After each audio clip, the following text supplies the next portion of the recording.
So has anyone noticed the strikingly close similarities between what was once called lynching and stoning, etc., and all of those other extrajudicial activities throughout human history and the new cancel culture?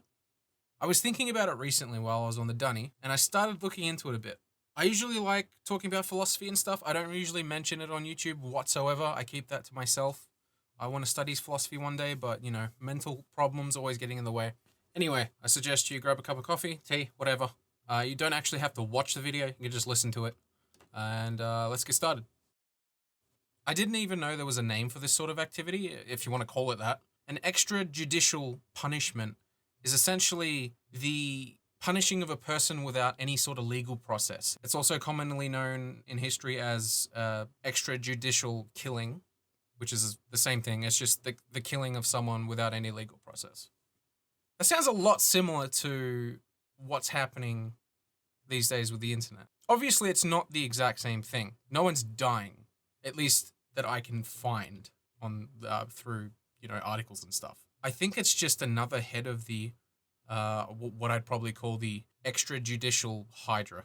In a lot of scenarios, people being cancelled usually leads to loss of employment, DDoS attacks, and destroyed mental states. Like, people just go off the face of the internet, like, entire careers are ruined, and it is actually difficult to find any sort of articles and stuff on anyone who's been harmed directly from some sort of cancellation, in the physical sense that is.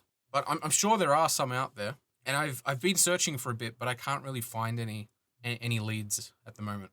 Other than maybe Caroline Flack, which was a whole ordeal. I read a little bit into it. I didn't want to go too far into it because it sort of got the gist. But basically, she did commit suicide. She did have a pre-existing mental problems as well. But that leads into why cancel culture can be so deadly and very similar to, it can lead to the same results as the past extrajudicial activities that we've done as a species in the past. Inadvertently, people will end up dying because of this cancel culture. In the modern era, I don't think the mobs think it's even necessary to resort to the act of taking another's life, which is probably why it's really difficult to try and find some sort of report of where it's happened. I would go as far as to say that there's probably been no documented reports of it happening. I would certainly think someone has actually committed suicide due to it, other than, what I found. Now, there's people who have been stalked, for instance, but that also leads into, obsessions and stuff. That's not necessarily cancelling act that's causing that. So I think in the modern era, I don't think the mobs think it's even necessary to resort to the act of taking another's life as it was done in the past. It's like so many of life's problems, since, we've been evolving, if you want to call us an evolved species. I certainly don't think we've been going in the right direction. Anyway, so many of life's problems are now solved via, verbal communication instead of, with sticks and clubs and fucking rocks. However, that stick and club mentality, hasn't gone away. That's still it's like a primal instinct in us. It's just morphed into a different variant, and people either willingly or unknowingly fall into its allure. And it's just a very concerning train of thought. And it just got me really worried for how we're going to progress as a species, because the internet, whether or not you like it, is literally, I think eventually we're going to sort of merge with it. If you've been keeping track with a Neuralink, for instance, and all these different things where there are so many things that the entire world is almost running through the internet now. And because the internet is such a large part of who we are now, the act of cancelling someone is almost a metaphorical execution in a way.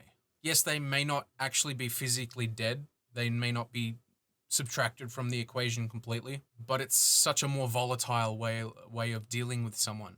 And not only that, it shouldn't even exist at all. It's a non-legal process. It's harassment. It's hate. If you want to boil it down to its core thing, it's a mob of people attacking a single person without any sort of legal process.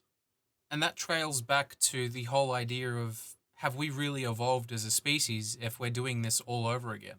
It's the same thing. One would argue as well that extrajudicial killings are necessary in a particular society where there is no other choice, where, for instance, the legal system fails the people. But from where I'm standing and looking, a lot of these cancellations that happen, at least the ones I've viewed and the ones I've read about, they're either about someone who's done something and a bunch of strangers who don't even know that person are converging and mobbing on them for the stupidest reasons.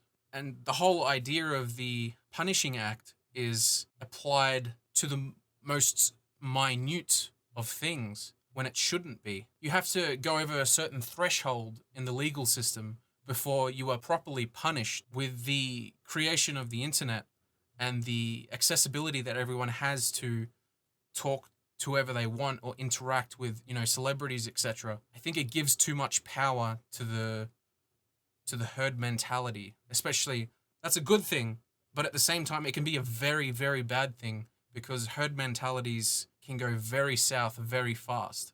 It's such an intricate topic. There's just so much to discuss about it. Be sure to leave a comment down below and let me know if you're interested in this sort of topic. I don't usually do this sort of video. I don't think I've ever done a video like this that revolves around philosophy on my main channel. Do for sure hit that like button if you enjoyed it, so I know you enjoyed it. I usually don't like asking for likes or subscribers, but this is a totally different, and I would love to pursue philosophy more, even if I'm not actually officially studying it. This whole concept of this cancellation thing, it's just really fascinating to me and scary at the same time. Anyway, thank you for watching. I hope you guys enjoyed. Be sure to comment your opinions down below. Dislike it or like it. It's up to you. Just so I know you're actually engaging. That's all. Thank you for watching. Adios.